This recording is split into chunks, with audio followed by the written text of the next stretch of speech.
Cada discussão. Professor Evaldo, coordenador da Dinâmica, do 23º Workshop de Física Teórica do CBPE.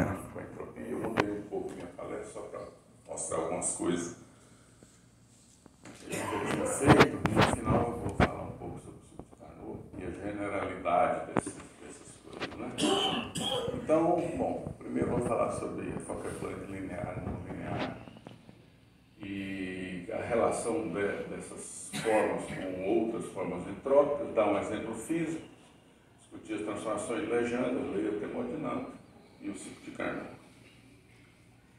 Então, essa é a equação de Fokker-Planck linear. Você vê que aqui é uma distribuição de probabilidade, né, P. Aí você tem aqui um termo difusivo. O que o termo difusivo faz? Faz o sistema afastar, você começa localizado no centro, faz ele difundir, né? E aqui você tem, cadê? Aqui você tem uma força externa. Essa força vem de um potencial φ, e nós vamos colocar um potencial confinante, por exemplo, potencial harmônico. Então o termo difusivo tende a afastar da origem, e o potencial confinante não deixa muito longe. Então o sistema começa a evoluir, né, um vínculo do potencial confinante acaba ele evoluindo e parando em alguma distribuição. Então você vai ter uma distribuição final, se você coloca um potencial confinante, você coloca aqui outras coisas, mas aí e a solução estacionária é dp/dt igual a zero. Né? E isso implica que esse J é constante, faltar condições de contorno infinito J igual a zero. Então a solução dessa equação estacionária é essa aqui. Um potencial confinante que eu botei lá. Se for potencial harmônico, é um gaussiano. Né? Então veja, aqui a gente achou que é uma solução estacionária, mas não discutimos a estabilidade da solução. A solução estacionária pode ser estável ou instável. Né? Então a maneira de testar é construir um potencial de Lyapunov e ver se achar uma distribuição que torna esse potencial vá sempre com o mínimo, e quando você chega no mínimo, você acha a distribuição de equilíbrio. Né? Então vamos construir esse F aqui, o menos TS, onde U seria a energia, está aqui o potencial externo, aqui a distribuição de probabilidade. Vamos pegar a entropia de Boltzmann-Gibbs. Né? Então quando você pega isso, a gente pode mostrar que esse df/dt ele é menor ou igual a zero. Certo? E se a gente coloca esse b igual a kbt, a solução de equilíbrio é exatamente a solução que eu tinha mostrado antes. Quer dizer, a solução é estacionária e ela é estável. Então, além de estacionária, ela é uma solução estável. E aqui vocês vejam que para achar essa solução de estável, mostrar que ela é estável, eu construí essa grandeza aqui, tá certo? Que conecta a energia com essa função aqui. Se eu colocar outra expressão aqui, não vai funcionar. Vai funcionar com essa, especificamente com essa. Certo? Ao mesmo tempo, se eu pegar aquela função de Boltzmann-Gibbs aqui, extremizo, aqui é o vínculo da probabilidade, aqui é o vínculo da energia, com um certo beta aqui, tá certo? Aí, se eu extremizo, eu acho a mesma distribuição. Então, o que a gente tem? A gente tem que essa distribuição que foi obtida via a extremização daquela entropia é a mesma que eu obtenho se eu extremizo aquela função f, tá certo? E eu vou achar sempre a mesma distribuição. Então, os dois caminhos levam ao mesmo resultado. Então, se eu tenho aqui a Fokker-Planck linear, eu construo esse funcional, eu mostro que esse funcional chega a uma solução estacionária estável. Ao mesmo tempo, se eu pego esse S que está aqui, esse aqui, e coloco aqui, e uso o princípio de entropia máxima, eu vou chegar na mesma distribuição. Então há um vínculo entre a equação de evolução e uma forma entrópica. Tá certo?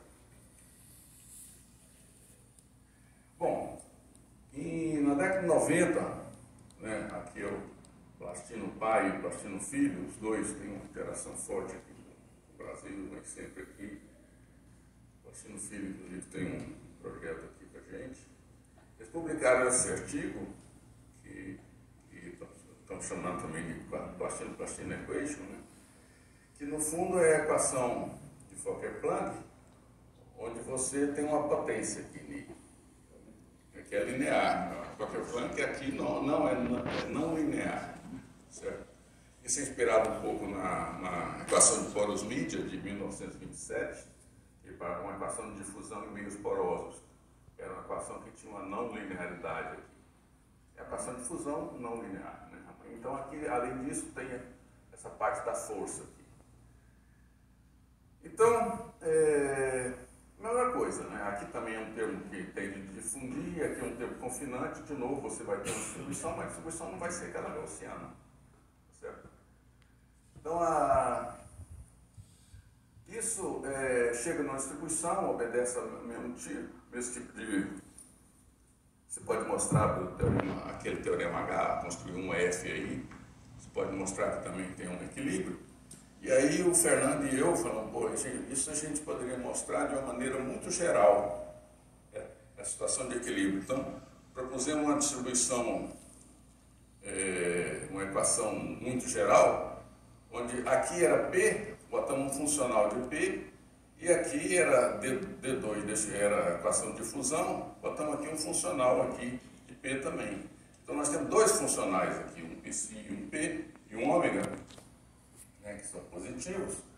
Vocês vejam que se esse aqui é uma constante e esse aqui é P, você tem a Fokker-Planck usual, linear. Né? E se esse aqui é P, por exemplo, é P elevado a n-1, você tem a do Plastino. Então engloba os dois casos ali conhecidos, mas ele é mais geral. Né?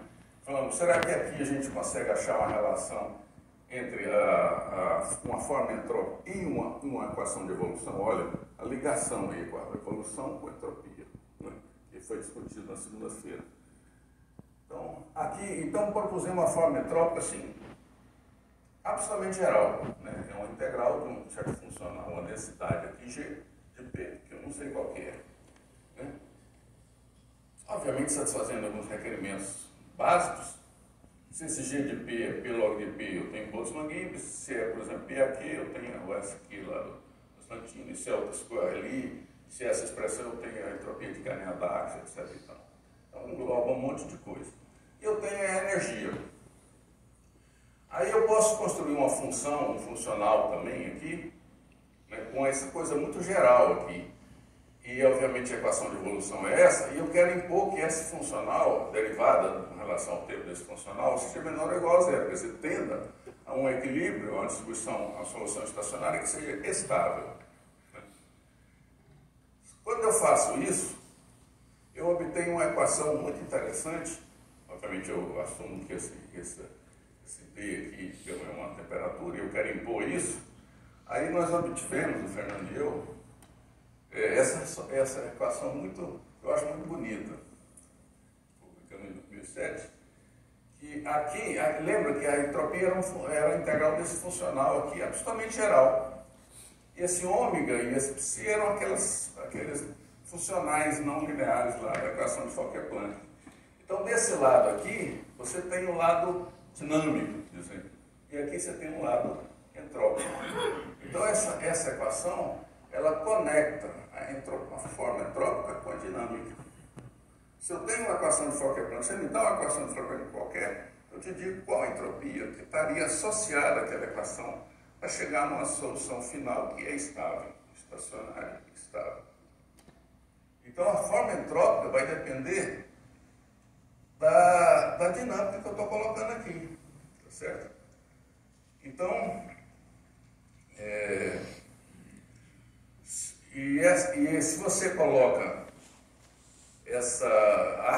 tem uma equação de Fokker-Planck, acha a forma entrópica e faz a extremização, você vai achar a mesma distribuição que você acha naquela Fokker-Planck generalizada. Então, você, num contexto global, você associou sempre uma certa dinâmica, você tem um potencial confinante, a uma forma entrópica. Então, Aí depende, a forma metral vai depender da dinâmica que você tem.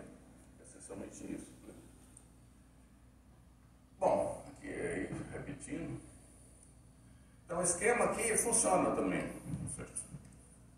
É exatamente o mesmo esquema. Eu tenho aqui o Fokker Planck, construo um funcional, tenho a solução estável. Se eu pego esse funcional que está aqui e coloco aqui e faço uma princípio de entropia máxima, eu tenho a mesma solução e ela é estável.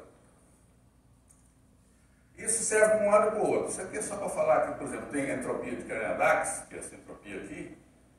Aí eu tinha falado, se eu tenho a solução dinâmica, eu posso achar entropia. Mas se eu tenho entropia, eu também posso achar a solução dinâmica, que dá aquela entropia. Então aqui é a entropia de Carnot-Dax. Só para mostrar que eu posso escrever uma Fokker Planck que me dá a mesma solução estacionária que dá a entropia de Carnot-Dax. E etc. E qualquer outra que você pode ter também. Eu posso sempre associar. Agora, isso tá bom, matematicamente funciona. Agora tem digamos, algum exemplo físico conectado? Tem. Então, um exemplo é esse aqui, tem outros, mas vou falar sobre esse aqui. Então, tem vários exemplos na literatura onde você tem equações tipo Fokker-Planck que não são lineares. Todas elas você pode usar esse formalismo e associar uma coisa com a outra. Então, esse exemplo aqui é um supercondutor tipo 2. Né? Supercondutores, aqui é a fase não supercondutora, o fluxo passa. Aqui tipo 1, o fluxo não penetra. E o tipo 2, o fluxo penetra. E você tem vórtices no sistema. Esses vórtices têm uma interação repulsiva entre eles. E esse artigo aqui é um físico ultravioletas do pessoal da Itália e o pessoal do Ceará. E eles, com Cosin Graining lá, eles fazem uma descrição mesoscópica desse sistema aqui, de penetração de fluxo no supercondutor, e tira essa equação aqui. E olha só essa equação. Essa equação eu tenho aqui um termo de força, igual eu mostrei lá. Tem um termo difusivo normal e tem um termo não linear aqui, ó. Certo? Um termo não linear. Então é uma equação que na verdade eu posso usar aquele esquema com o Fernando e eu que mostrei, só que o ômega teria dois termos, teria esse termo usual e esse e termo de força. O ômega teria dois termos, tá bom? E aí eu poderia fazer isso. Então, inclusive fizemos um artigo também. Isso aqui não importa muito. Só as equações, a maneira de calcular. O que importa é que a equação de evolução tem uma interação vórtice-vórtice, uma força externa e uma força aleatória. E a interação vórtice-vórtice é uma função de Bessel, lá, com a constante acoplamento F0, lá, e tem o parâmetro de penetração de London também. Então a equação é essencialmente essa. Tá? Tem uma força, que se chamou de A, força, tem um termo difusivo usual e um termo não linear. E esse A é a integral da força, lá, etc. Esse A pequeno aqui. Acontece quando você joga nos materiais supercondutores tipo 2, os constantes, os materiais usuais, você verifica que a escala, o tamanho, esse TH, que é o difusivo normal, esse A aqui, pequeno, que é isso aqui, é muito maior que esse TH. Muito. É só pegar o material, colocar as constantes lá, fazer o cálculo. Mas ordens e ordens de grandeza maior. Então, na prática, para esse sistema aqui, você pode desprezar esse termo em relação a esses outros. Então, eu consideraria somente a força, o termo não linear, e desprezaria esse primeiro termo aqui. A solução estacionária é uma parábola estável.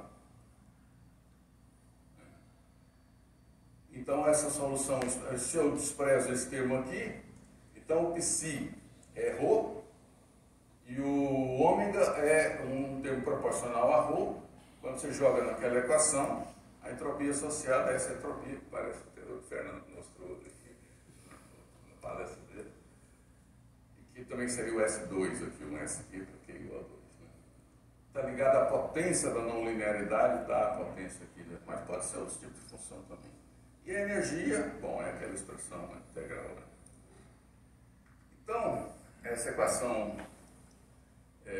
a gente conseguiu para esse problema achar a solução estacionária. Vou mostrar aqui. Veja, a solução estacionária está aqui. Ela vai depender essa é uma solução estacionária, né, e estável. Ela vai depender dos parâmetros do problema. Esse A, que depende da força repulsiva dos vórtices, por exemplo, o F0, o lambda, que são a força da penetração e a amplitude, né, da força, e depende gera esse A, e depende do alfa, que é a intensidade dessa força harmônica, esse alfa, tá ligado? Então depende da força, depende dos acoplamentos lá que você tem, né? Muito bem. Então, eu posso colocar aquela solução estacionária, esse acoplamento aqui sai em função dos parâmetros do problema, como isso é a amplitude da força, o parâmetro de penetração, a viscosidade, e o N é a densidade de vórtice que eu tenho no meu problema. É a densidade de vórtice. Então eu chamo isso de um certo catetra, onde θ seria uma pseudo-temperatura, está fazendo o papel de temperatura, né? Então esse θ seria como se fosse uma pseudo-temperatura. Essa distribuição estacionária, que depende desse parâmetro, depende de θ, depende de alfa, né? E aqui é uma simulação de dinâmica molecular, né? Você vê que se você faz um corte aqui nessa direção X, a densidade é maior aqui e vai caindo nas beiradas, que é uma parábola, né? Então a densidade é assim, lá a densidade. Aqui as bolas são a simulação de dinâmica molecular e a linha vermelha é a expressão analítica que a gente tira da Fokker-Planck não linear. É um acordo bem bom, né? Dinâmica molecular, você simplesmente bota as partículas com interação repulsiva e deixa os evoluindo de acordo com aquela dinâmica que eu coloquei lá. Aquela equação de Newton lá, né? Bateria descarregando. Então, bom, aqui é a constante temporal, não importa muito. Então a temperatura, isso aqui é interessante, a temperatura é uma função da densidade de vórtice. Isso não é tão estranho, né? Que a gente lembra, por exemplo, a temperatura de Debye em função da densidade, a temperatura de Fermi em função da densidade, só que são funções que, se você quer mudar, você tem que mudar o material, certo? Aqui não, aqui você tem maneiras de você manipular esses vórtices. Você pode mexer no campo magnético e mexer no número de vórtices. Então, em princípio, você pode aumentar ou diminuir o número de vórtices, quer dizer, você pode aumentar ou diminuir essa temperatura, que não é o calor, é a densidade de vórtices. Aqui são alguns números que a gente usou para estimar, e para mostrar que isso aqui era bem razoável. Então, finalmente, a gente fica com essa expressão, né, a equação da parte da força e uma parte difusiva não linear. E essa é a distribuição de equilíbrio, onde essa distribuição de equilíbrio depende do θ, depende do alfa, que são os parâmetros lá, alfa é o parâmetro da força, né? Então é só jogar nas expressões que eu tinha da entropia, lembra que era a entropia 1 menos integral de P ao quadrado, mais ou menos como o Fernando falou. Se eu tenho esse P estacionário que eu jogo aqui, faço o cálculo, tiro essa expressão aqui que depende de θ, de alfa, de lambda, que é um parâmetro fixo lá do problema. E o U também, né? Eu boto aqui a força, que eu botei harmônica, e boto essa expressão aqui e faço o cálculo. Tiro aqui, elimino o θ, o S está em função de θ, o U está em função de θ, elimino o θ e fico com S em função de U e alfa. Certo? E, obviamente, ds du é 1 sobre θ, ou du ds,